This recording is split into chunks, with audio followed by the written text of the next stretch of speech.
Bonjour, en collaboration avec les éditions Darocha, écoutez ce magnifique message du fou qui est sorti du livre. Bonjour, je suis le Matou le Fou, je viens de m'extraire du livre Le Voyage du Fou d'Anita Almeida aux éditions Darocha. Je suis tout excité comme le génie qu'on libère de sa bouteille. Aujourd'hui c'est Anita qui me libère du livre pour venir parler avec vous. Justement j'avais envie de partager un peu de mon expérience et vous parler de la signification complète des 22 arcanes majeures du tarot de Marseille qui est un sujet vaste et complexe, qui nécessite une étude approfondie et une pratique régulière. Chaque arcane majeur représente un aspect de la vie humaine, une étape du voyage initiatique, une leçon à apprendre ou un défi à relever. Les arcanes majeurs sont porteurs de messages et de symboles qui peuvent nous aider à mieux nous connaître, à comprendre notre situation actuelle et à orienter nos choix futurs. Pour vous donner un aperçu des 22 arcanes majeurs du tarot de Marseille, je vais vous présenter brièvement leur signification générale, en me basant sur mes centaines d'incarnations. Voici la liste des arcanes majeurs, avec leurs numéros, leurs noms, et leur sens positif et négatif que vous retrouverez dans le livre « Le Voyage du Fou » aux éditions Darocha. Vous avez le lien dans la description pour recevoir le livre. Vous devez vous poser la question, mais qu'a-t-il donc dans son baluchon ? Voici l'utilité du contenu de mon baluchon afin de mieux vous préparer aux rencontres que vous allez faire prochainement. Chaque incarnation a toujours été différente, chaque personnage rencontré représentait, sous une certaine forme, une partie des amis que je vous ai présentés.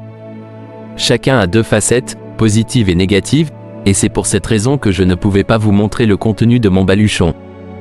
Vous allez comprendre toute sa dimension car il est le cumul de plusieurs vies. Ma richesse est justement dans l'expérience que chaque rencontre m'a apportée. Je vous livre toutes mes expériences en rappelant l'aspect positif et négatif de chacun. Car vous allez rencontrer chacun d'entre eux dans votre propre quotidien et grâce à ce récapitulatif vous allez faire un pas de géant dans votre propre existence. C'est vraiment un grand plaisir pour moi que de partager ce moment exceptionnel avec vous. Toutes ces vies traversées et j'en détiens l'essence dans ce petit baluchon. Je sens que vous allez me poser la question, pourquoi se réincarner ? Je crois l'avoir compris avec le grand prêtre. Vivre l'expérience de la source dans son amour infini. Chacun est fils et fille de la source. Et paraît-il que cette expérience nous permet de rester éternellement avec la source, nous libérant ainsi de ces incarnations où chacun s'est perdu en oubliant sa propre origine divine. Qui le vivra, verra, n'est-ce pas ? Pour vous préparer au prochain voyage, rappel des 22 arcanes.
Au fait, je sais que j'aurais dû vous poser la question bien avant.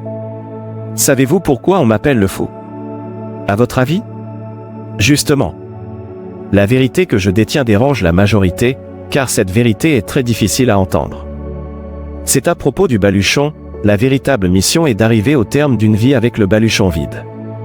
Pour ne plus devoir s'incarner sur cette terre, rejoindre définitivement la source et vivre dans la maison du véritable créateur. L'objectif est de s'échapper de cette terre qui n'est pas une création de la source.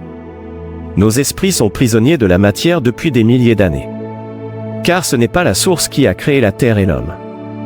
Nous sommes des esclaves de l'énergie du non-amour, de la non-lumière, nous avons été aveuglés, séduits par le prince de la fausse lumière et nous vivons dans une fausse réalité depuis des milliers d'années. Une fausse réalité qui est aussi appelée la matrice. La signification du baluchon vide symbolise la pleine conscience de votre être de lumière en tant que création de la source.